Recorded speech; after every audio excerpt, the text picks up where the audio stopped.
Deion Sanders had a great idea. Should we bring that to the Big Ten? We should be getting the NCAA out of the Big Ten. At least that's how Indiana feels. That and more on today's Locked On Big Ten Squad. You're talking ball with the Big Ten Squad, sponsored by Game Time. From USC to Ohio State, from Michigan to Oregon, from Nebraska to Washington, it's the local experts of the Locked On Podcast Network bringing you scoops, breakdowns, and the most comprehensive preview of the upcoming Big Ten weekend. No hurt feelings and thin skin allowed. Squad up, you're part of the Big Ten Squad. Happy Wednesday, everybody, and welcome to this week's edition of the Big Ten Squad. I'm your host, Spencer McLaughlin. We have Craig Sheeman of Locked On Big Ten, Mark Colkin, Locked On USC, Zach Anderson-Yoxheimer of that other school in UCLA area. Meant to say Los Angeles, but you get the point. Jay Stevens, Locked On Ohio State, Roman Tomashoff, Locked On Huskies, Jacob Goins of the tournamentless but now newly coached Indiana Hoosiers, and Ryan Herrings of Locked On Badgers, who wishes we would talk about basketball for the entire show. But I'm sorry, Ryan, we aren't going to do that. Craig, I want to start with you. Deion Sanders had a great idea, and Fran Brown legitimately seemed to accept his offer on Twitter because that's the world we live in now. Yeah. Deion said, let's have, I want to bring someone here and scrimmage them for spring ball. And Fran Brown on Twitter was like, yeah, man, sounds good. I mean, this is a great idea, and I would love to see this in the Big Ten.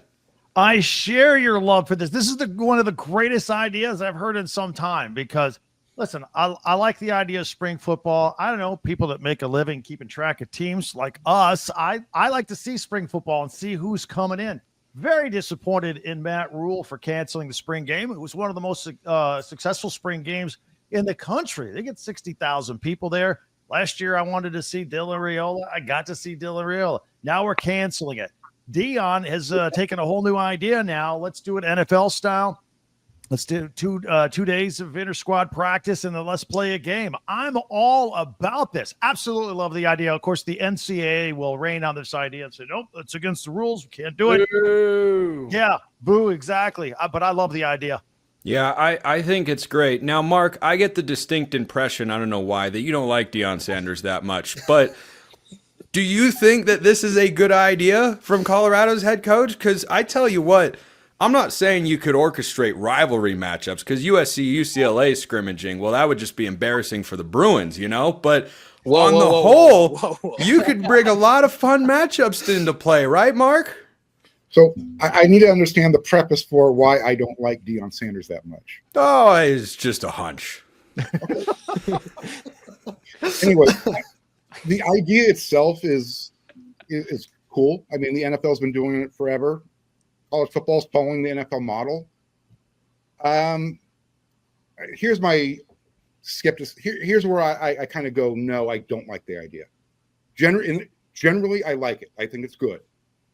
But why do we keep chipping away at the fabric of what we know college football is? We're losing that traditionalist part of it. All of a sudden, it's just a little bit here, it's a little bit here. Before you know it, you're going to have company logos right next to your team logo.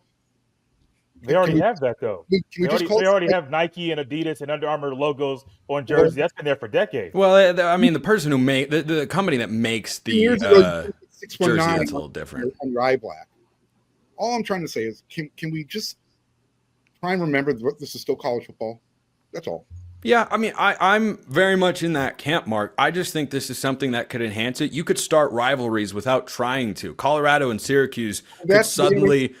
I mean, I'm always here for chippy stuff. We're all in the media space. That's what we live for. Change is inevitable. Change is a good thing. And I just think that's where college that's where college sports are. They're not what they were in the 90s and the 2000s. I think it's okay. Semi-pro ball now. Let's just can we all agree that it's legitimate semi-pro ball? Absolutely. Yeah. Zach Anderson-Yoxheimer, your thoughts on this notion? And look, USC, UCLA, that's not what it would be. But I mean, the idea of the Bruins bringing in, I don't know, like Arizona State and having them scrimmage and go against each other? That sounds like a blast. No, they don't. They'd lose by 40. Well, that's why we practice and we get better by the fall. I don't know. And every other sport, think about it, right? You have basketball closed-door scrimmages, or they have an open scrimmage. You got baseball, you got softball. They're playing scrimmages year-round. Soccer, they're playing spring schedules. We just don't care about it. Why are we playing offense versus defense 1 versus 2 when we can have somewhat of a legitimate game? We're trying to watch the UFL. Some people like it. Why not get some real college football action in there where, you get Syracuse versus Colorado? I think it's a great idea. And it's been something that we should have done years ago in my mind. Zach's over there is a sun zebra with good takes here on today's show. Jay, would you like if the Buckeyes, even if it wasn't against, a high caliber opponent, what if Akron drove up to Columbus, pretty sure it's up, and then you were scrimmaging against the Zips, Doesn't that sound great? I wouldn't be mad about it. I've been calling for this for a long time, mainly in the falls when I've been trying to push for Ohio State to try to get somebody in there to scrimmage more of the NFL model where you get it in the fall during the preseason and all of a sudden it helps you get acclimated and more up to speed for the football. In the spring, it's great. A lot of coaches, I don't think a lot of coaches would want it in the fall because they're trying to fine tune their things, and these coaches are trying to keep everybody and their mama outside of the facility to watch practice. But doing it in the spring, it's great. You can keep it scripted. You can make sure that your starters are against their starters for a limited period of time. You can still get the young guys a lot more reps. I think this would be great for the sport, and everybody could benefit from it. Roman, I've heard Josh Pate suggest before that this should essentially happen, but with FCS programs. Would Washington have any PTSD bringing Montana or a school of that caliber to Seattle? Whoa, man. The Jimmy Lake years are over. We don't need to go back down that road, okay? We can, though. We could. Yeah, that's true. I'm hosting the show. We could go in that direction. By the way, I'm just bringing it up as neutral arbiter of all things college football. Yeah, okay? that's we all know you, Spencer, the neutral arbiter of college football. Nothing back there to indicate. You have no evidence. No fishing back in the lake era? No fishing back in the lake era? Nice. That was good. That was quality. Anyway, Roman, you can go ahead and answer the question. Yeah. Hey. Okay. We can get back on track for this one. I absolutely love this idea. I think it would be so much fun because to what you guys have said already, it's so much more valuable to get a chance to play against another team because obviously there's the whole injury risk, and I understand that aspect of all of this, but it's so valuable to have a team come in and you're able to run against another offense or another defense, even if it's just for a couple days. And if it is, an FCS caliber program, it still gives you an opportunity to have that in the spring where you're not just hitting your own guys week in and week out. And with what some teams do for their spring game, where they split it up and it's not even all of your offense versus all your defense, you inter squad basically. So having an opportunity to just really gain some chemistry for, a team like Washington last year that really could have used that with 44 new players in the program, that's something that could be really, really beneficial. Yeah, that was the reason Washington only won 6 games. Jacob Goins neutral orbit of college football, huh? Yes, indeed. Yeah, indeed, and nothing else. Jacob Goins is not, though. He doesn't need to pretend to be, though. He's got the Indiana shirt on and everything. You think the Hoosiers would be up for this sort of deal? Bring up, I don't know, like Northwestern or somebody that's not on Indiana's level. I love that. Or Purdue. Yeah, we could just play Purdue twice a year. That's fine. Once in the spring, once in the fall. That seems like such a bad idea. Can you imagine, Roman? Can you imagine an Oregon-Washington spring scrimmage? Oh gosh. No, that'd be horrible. Why not let it happen? I mean, nothing nasty would happen at all, right? I think there's an interesting take to this, to where you could still make it. You brought up FCS programs, right, Spencer? You could still do a game where the fans still have their opportunity, because a lot of these spring games being canceled, fans are upset because it's that opportunity to get into the stadium for $5 or $10, $15, whatever the case may be. They get a chance to see the team. Some have autograph sessions. Like, you could still do all of that and have the FCS team benefit from it. And then you could take away one of those crappy cupcake games in the actual regular season, and a team won't have to worry about money if it's an FCS program. Give them a spring game donation, whatever the case may be. I think you could do something like that to further implement this idea and further benefit from this, I guess, more than just the on-field benefits. Because in terms of a game and practice in the spring, I think it's a genius idea, but I think there are further steps you could take it for financial reasons, fan reasons, and a whole lot more. Good condensed squad answer there. Ryan, take us home on this topic. It's exhausting waiting through 8 people. I hate it. Actually, I just jump in, Ryan. Just jump in. 7. In in the Garden, but like I hate this idea. I think it's silly. I think it's gimmicky. What does week 1 in college football always look like? It looks like terrible football. What's a spring game between two teams that don't know each other going to look like? No one's going to watch it. It's going to look like the UFL. On top of it, you never want an FCS team. It's better than what spring games look like now. That's why they charge $5 because they're supposed to be spring games or practice. And they'll charge $5. Well, Yeah, you talk about an FCS team coming up. No FCS coach is going to come up and scrimmage a D1 coach who's going to raid half their roster. They don't want you to get a look at their young guys. We live in a transfer portal era where you don't want another coach practicing with your guys where they get an inside look at what's coming up on your roster. You could do a cross practice with Deion. He's going to leave with 7 of your players, like before the practice is over. Like, I wouldn't want that. And on top of it, practice is about getting better. It's about developing your guys. It's not about putting on a gimmicky thing to try to get people out there to watch it. I hate the idea, and I don't think it would work for the very reason that coaches aren't going to trust other coaches to not tamper and poach with their players even more, which I know is happening, but it's going to happen more if you cross scrimmage with them. Well, that's why we had Ryan answer last. But coming up next, Jacob Goins and Craig Sheeman have a serious beef that they need to hash out on the airwaves.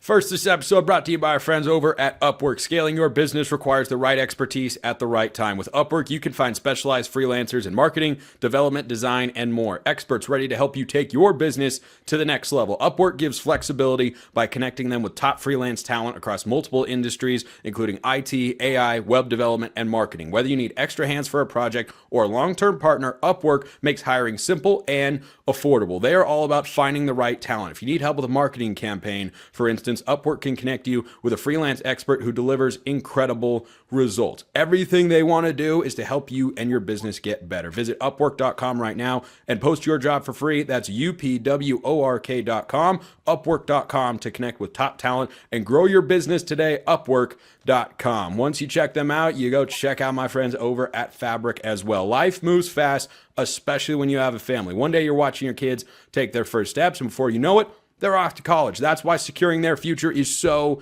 important. Fabric by Gerber Life makes it simple to get term life insurance that fits your family's needs. With Fabric, you can apply for term life insurance online right from your couch. You could be covered in under 10 minutes, and in many cases, no health exam is required. You want peace of mind as a parent? Of course you do.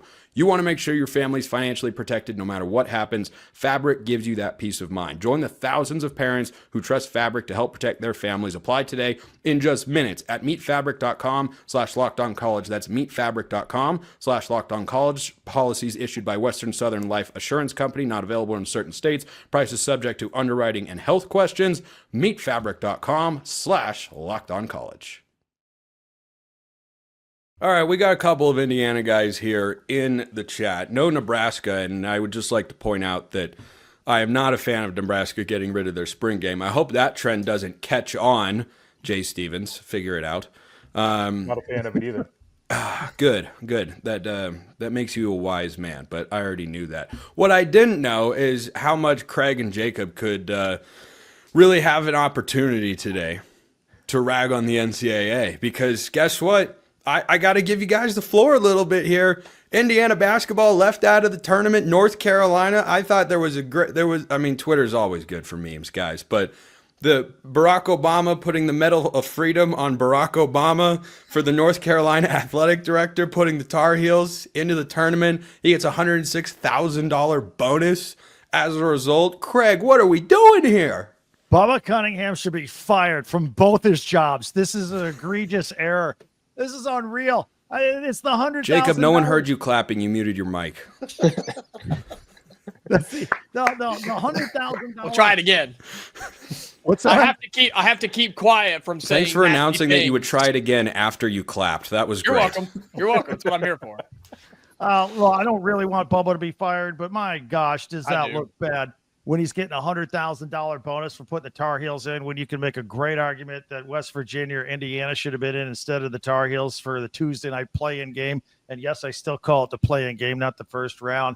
It just looks bad all the way around. And again, the numbers don't lie.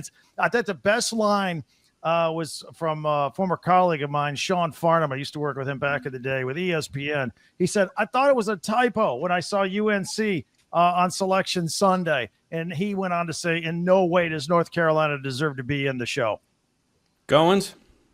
It's a joke. It's a disgrace, and the NCAA It's a what? It's a joke. It's a Oh. disgrace. Sorry. I heard not what he Doak, said. and I I was did like, too. "Are we going Yeah. to Doak Campbell Award winner That's here? on me. Like, how did That's we on me. change topics so quickly?" No, I mean it's embarrassing, really, for the NCAA. North Carolina should be embarrassed. I mean, the fact that they're playing in a tournament game that they don't belong in is it's just incredible to me. But it's not surprising because the AD is not only on the committee, guys. You know this. He's the chairman of the committee. He is the top dog, and then had the stones to step on national TV and try to defend it and say, "Oh, I wasn't in the room when they made that vote." Give me a break. It's ridiculous. And now you look at the resumes. Not only is West Virginia mad, Indiana's mad, Boise State has an argument. And look, it was to Indiana's benefit, it turns out, because we just went and took West Virginia's head coach because neither team made the NCAA tournament. But it is what it is. I mean, you are not shocked anymore with what happens behind closed doors, and there's no repercussions. And so I guess you just have to take it. Yeah, I think him saying I wasn't in the room, it's like the jury foreman from the OJ trial being like, "Dude, I wasn't even there." You know, like, I wasn't a part of that process at all. But we've kind of navigated towards basketball a bit here. Ryan Herrings, who look how excited he's, all fired up. He's juiced. Did make a bowl game for the first time in 23 years, and the Badgers are back in the NCAA tournament where they have a sparklingly great record. Yeah, let's go. I mean, we're funding all of our football NIL into basketball. It's going to be Xavier, Georgetown. It's a basketball school now. It is what it is. And with the North Carolina Cunningham, listen, he did his job. He's North Carolina's AD. Craig said he should be fired from bowl jobs. He should get promoted at North Carolina. They should give him a bonus, another bonus. Like, that's what that man's supposed to do. Listen, I'm going to be straight up. If Wisconsin's athletic director is on the committee, I want him cheating for the Badgers too. That man did what he was supposed to do. But it's an absolute shame and travesty, obviously. Yeah, I'm stoked. Badgers had a great year. John Tonje, second team All-American. I don't know if we're getting into seeding brackets or whatnot now, but like, I am so excited for March. I'm taking Thursday off. I'm taking my kid out of school. My wife said, "Don't do it. He's going to have a sickness. It is what it is. He can miss a day. It's fine." So, That's excellent. Let's go. I fully support that.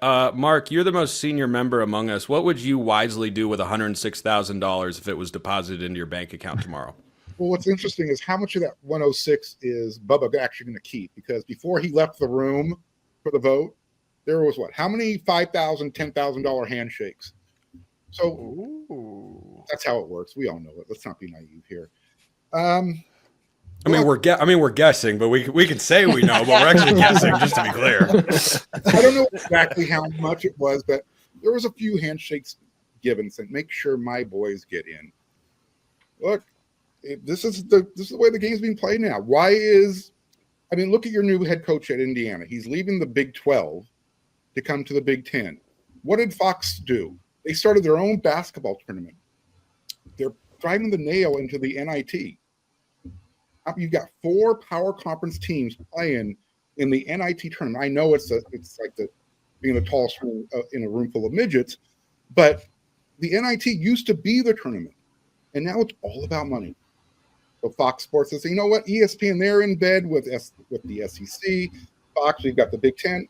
Let's get our conference some money." Go look at that bracket. It's Big 10 loaded. So whatever North Carolina's AD did, to everybody's point, to Ryan's point, yeah, he's doing his job. NCAA football, they're doing the same thing. It's all about money now. Well, I think the polar opposite of Ryan Herrings in this chat are Jay and Roman, who are sitting over there going, "Why are we talking about basketball when it's spring football time?" Yeah. Jay wants to relive this past season. Roman wants to relive a lot of past seasons, but not 2024's. You know, like, it's all about football this time of year, right? Right, guys? I'll start with Jay. It is all about football. It's a thing that lives in Ohio State all year long. Basketball season, people don't really care about. And as the Buckeyes declined an invite to the crown, the college basketball crown, to play in that, and by doing that, they basically said their season is over. My focus is like everybody else's. Stick with the football team. I have my own issues with the basketball team itself and they being contractually obligated to either play in the college basketball crown or to not play in any postseason tournament. I don't like that at all. I think it's really weird, and you're focusing on one tournament, which is why the NIT only has 4 power conference teams. I think a lot of those guys didn't want to play in the Crown, and they're like, oh, I'm good. Season's over. But yeah, we don't care about basketball. It's all about football here. Let's fast forward to April 12th and watch whatever this spring showcase is and be happy we have football back on TV. Yeah, sounds like Jay's just trying to cope with the fact that Oregon walked into Columbus and won on the hardwood, where it matters, Nobody where cares. it really matters. Nobody cares. Neutral arbiter, hey. Neutral Let's remember the arbiter, Rose indeed. Bowl. What Yeah, happened in the don't Rose you Bowl? forget it. Yeah. So Roman, spring buzz for the Huskies. Basketball is not leaving the Washington fans in a good place right now. But is football giving them that spring hope, that spring optimism? First of all, you said don't you forget it, and you clearly already forgot about the Rose Bowl. So thank you, Jay, for bringing that up yet again. Of course. I did. Please continue to do so. I insist. Spencer needs that humbling every now and again. But As yeah, if no, I could I'm ever forget that game. I just gotta Trust bring me, it up. I've tried so hard, and it doesn't work. It doesn't go away. Good. I can forget so many things. My friends call me goldfish brain. I'm so forgetful, and not in a good way, and I can't forget what happened in that game. Anyway, go ahead. Don't try, just do. That's great advice. No, I'm really excited about what this is going to look like. Washington is making the adjustments needed to play in the Big Ten, where I got widely criticized on this show last week for saying Washington only had a spring portal to work with, and seeing what Jetfish was able to do in the winter portal makes me really excited because I think they're going to take a step forward in the trenches. I'm so excited about what DeMond Williams brings to the table. You're bringing back Jonah Coleman. You're bringing back Denzel Boston. And then, hey, you bring in one of the best cornerbacks in the country in Takario Davis. I think Washington has a whole lot of talent. And once spring football gets going on April 2nd, I think it's going to be a really fun month where we're going to see a big step forward and a team that looks like it can compete in the Big Ten, where down the stretch, there was a massive physicality gap that showed up when Washington had to go play 3 college football playoff teams on the road. I think we're going to see a much different scene this fall on Mont Lake. Well, Zach Anderson-Yoxheimer has been waiting patiently, but I know what he really wants to dive into, and that is the NCAA tournament. How's the Big Ten going to fare? We'll start with the Bruins. We'll hit everybody else. Coming your way next. But first, a reminder, this episode brought to you by Monarch Money. Ever check your bank account and wonder, where did all my money go? Between dining out, online shopping, and entertainment, it's easy to lose track. That's where Monarch Money comes in. Your personal CFO giving you full visibility and control over your finances. Monarch Money isn't just a budgeting app. It's a complete financial command center. You can track all your accounts, investments, and spending in one place, so you stop just managing your money and start building wealth. All-in-one convenience is what they are all about. Instead of juggling multiple apps, you can use Monarch to check your finances, track spending, and even plan long-term goals. Take control of your finances with Monarch Money. Use code LOCKEDONCollege at monarchmoney.com for 50% off your first year. That's monarchmoney.com, code LOCKEDONCollege for half off your first year, monarchmoney.com. The NCAA tournament is here, and so is the Bracket Breakdown. Locked On Podcast Network and Amazon Fire TV channels are teaming up to deliver NCAA tournament coverage like never before. Watch studio shows featuring former players and Locked On's local experts as they guide you through every upset, buzzer beater, and bracket matchup. Stream it all for free on Amazon Fire TV channel. Search Bracket Breakdown to see it all for free. It's your team every day. How about that studio? How about that studio? Andy Patton had a little Ricky Bobby. I don't know what to do with my hands, but only a little bit. And Andy is still great over there from Locked On Zags and Locked On College Basketball. Speaking of hoops, Zach Anderson-Yoxheimer, in my last bracket rerun, I've had about 20 cycles through. I haven't hit submit on a single one of them yet because this is how this process just kind of goes for me every year. I'm putting UCLA in my Elite Eight right now because someone's got to make it. So how nuts am I for thinking that? I don't know. It's not like you were influenced in any way on that decision. I think UCLA has a good chance to do just about anything, whether it's lose to Utah State Thursday night or if they win that first game, I think they go on a run. I don't think there's really an in-between for this team. It's either completely just crap the bed, or you just wake up and they're going to figure it out in March. Mick Cronin's only cared about the tournament. He clearly didn't care about the Big Ten tournament. Of course, the Badgers didn't miss a single three in the Big Ten quarterfinal against UCLA, 19 threes. And the other thing is, off topic, North Carolina, that one quad one win came against UCLA. So sorry, Indiana. Sorry Sorry. UCLA had a 16-point lead Wear in that that game. proudly, man. Wear that proudly. Craig, when you look at the Big Ten in the Big Dance this week, how do you think they do after a stellar tournament performance last year?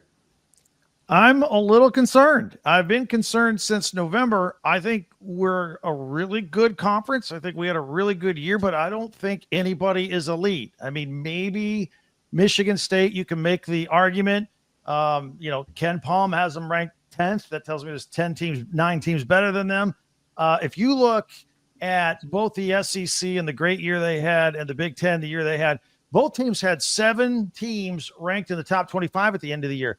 Problem is all season long, the SEC, their rankings had single digits next to them, and the Big Ten littered the teens and the 20s. And I think we just have a bunch of really good teams. I don't think we have any great teams, and I'm a little concerned about our outcome in this tournament. You think the Big Ten sends a team to the Elite Eight? Maybe one. I don't think so.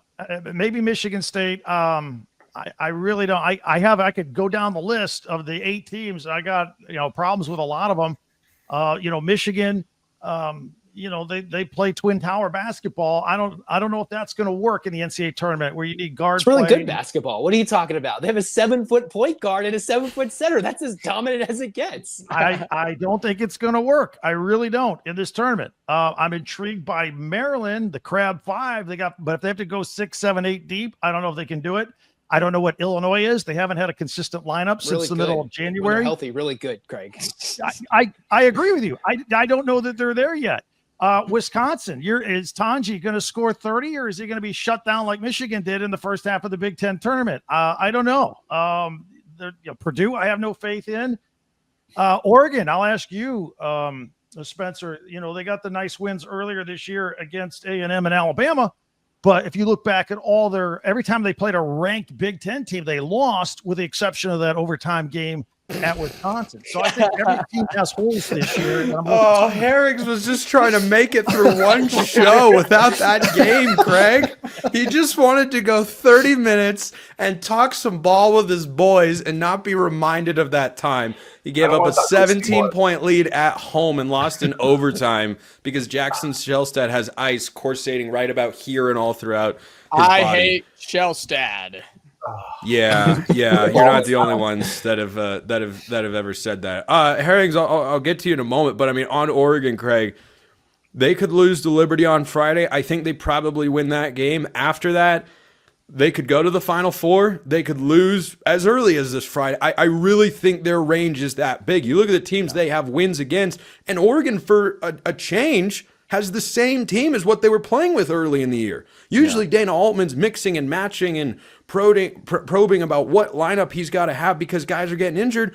It's the same team. They've stayed healthy, knock on wood, throughout this year. So the team that beat Texas A&M, a 4 seed, Bama, a 2 seed, Wisconsin, a 3 seed, San Diego State, a last 4-in team, that team is still on the court and it's right there. But it's the same team that has some head scratchers. Lost to Minnesota, got beat badly by UCLA on the road, lost to them at home as well. And UCLA is obviously a good team, but I don't really know what to make of them. But Herrings, are you going to take that Badger slander from Craig Sheeman? Man, that game, that was brutal. No, I think so. Start with the Big Ten. I think Illinois at a 6. I wouldn't want to see Illinois as a 6. That's a tough team to play. Michigan is going to give a lot. Shut up, man. I can't. Welcome to the pillow. Wait, hold on. Can we just humble Spencer again with the largest loss for a top 10 team at home ever when Illinois came in, whenever that was. That was then. That was then. This is now. This is attaboy, Roman. Get up. The pillow in the trash at that point. I think Wisconsin. To Craig's point about Conjay, that was the 4th game in 4 days. No excuses, but they were just gassed. Michigan was gassed too. That's why both teams scored in the 50s. That looked like a game from the 1970s. It was just brutal basketball. Wisconsin's going to go as far as they can shoot. Wisconsin's got, as Zach rightfully pointed out, Wisconsin can get really hot, and they can shoot the hell out of anybody that's next to them. But they can also go in a slump because teams that live by the 3 die by the 3. They got a pretty good matchup round 1. They're going to beat Montana. Montana has no size. Their biggest guy is 6'8". He's built kind of like a Jeep Cherokee, like nice and thick, but They got no size. They're going to Not an official sponsor of the network, by the way. Just something no the Ryan said. No free plug. But then they're going to round 2. They're going to get BYU or VCU. That's a really tough matchup. BYU can shoot the heck out of the ball. VCU has 3 really good guards. So I think Wisconsin's a Sweet 16 team, maybe. If they get really hot, they can shoot their way into the Elite 8, but they don't have the defense, I don't think, to get past that point. Well, Jacob's got a new coach, so obviously they're going to win the national championship next year. At least that's probably what he's going to tell his audience. But I'm curious, between USC, Washington, Ohio State, you guys are going to have the same coaches next year as you did this past season. Which of you feels the best after missing the tournament? Ohio State came the closest. Oh, boy. Jay doesn't even want anyone to hear what his thoughts are. Oh, man. Imagine it's that bad? It's that bad, mic. Jay? Imagine muting your mic and not figuring it out. What a... Yeah, it's very weird. I don't have confidence in the new coach. He's first year this year. It didn't work out too well. Team kind of collapsed late in the year, losing 5 of the last 7. I already have one guy going into the portal who's a young big who you think is going to be there for a couple more years. My gut says there's going to be more guys going to the portal, and I don't have much good to say about the team right now, which is weird about Ohio State basketball. At one point, it was respected. They got to the national championship. Right now, they're trying to figure out why they've missed a tournament 3 years in a row. So I feel pretty good about the state of Washington basketball right now, where Jay, I feel your pain, man. It's 5 of the last 6 years, I want to say, and I don't even remember how brutal it's been. Like the last time Washington made the tournament, I was a senior in college. That was 2019. That was like 10 years ago. What? Yeah, it feels like it, right? But I'm encouraged where Washington's bringing in the number 13 recruiting class in the country, I want to say, headlined by Nico Badala, who I'm a huge fan of. I think he's going to add the big presence that Washington really didn't have outside of Great Osobor this season. And if they're able to retain their young core of Zoom Diallo, Tyler Harris, and Makai Mason, you're bringing in a couple of nice pieces in that recruiting class where JJ Mandaquit is a top 50 player in the country, real nice 4-star point guard who can just really run the floor. You add a couple nice pieces from the transfer portal. I think there's a lot to like. And when you go back and you look at Danny Sprinkle's history, I think he's got an opportunity to figure it out. So I'm willing to let that situation play out and see what happens. All right, Mark, you get the final word on today. Eric Musselman, year 1, coming over in a crazy coaching carousel sequence that saw Mark Pope go to Kentucky, Calipari to Arkansas, Musselman to USC. Any optimism after year 1? Oh yeah, no, I'm on the must bus. You can Nice. you can see the influence that he's had on 11 transfers that he tried to cobble his team together with, and that's just the way it goes. You become a new coach at a new program. Everybody bails. You got to bring guys in. But I think they found a potential first rounder in Wesley Yates, who I think probably deserved to be freshman All-American. I might be biased. I love the way Rashawn Agee plays the game. I'm hoping they can get him 1 more year. You've got a couple of young guys in Jason Shelley and Elohim, who were top 50 recruits, I believe, that Musk brought along. And you've got Arenas coming in the next class. So they're on the right trajectory. They need to get bigger inside. That was, I think, their biggest issue. They show that they can play with anybody. The problem was they couldn't finish the games. The game against Purdue in the tournament, officiating maybe, sort of, kind of sucked. But Coppin Wren had a great game. Craig, I see you over there. You know which calls I'm talking about. Yeah, it was. We've all been there, unfortunately, this year with college basketball officiating. Yeah, I'm not saying USC was going to win 5 games in 5 nights. That's not going to happen. But you can see how hard this team plays. They have bought into Coach Muss, and once you get past that hurdle, bring in talent and see where you go. Am I the only one who, when Mark said Muss bus, thought of the Gus bus from the Benchwarmers? No, you were not. Good. I'm really glad that I'm not, because that's the best possible note that we could end on today. And that is how we wrap the Big Ten squad this week. Craig Sheeman locked on Big Ten. Mark Colkin locked on USC. Zach Anderson Yoxheimer locked on UCLA. Jacob Goins locked on Hoosiers. Jay Stevens locked on Buckeyes. We have a full house. Roman Tomashoff locked on Huskies. Ryan Herrings locked on Badgers. I'm Spencer McLaughlin of Locked On Whatever. We'll see you next time. And until then, hope you have a wonderful rest of your day.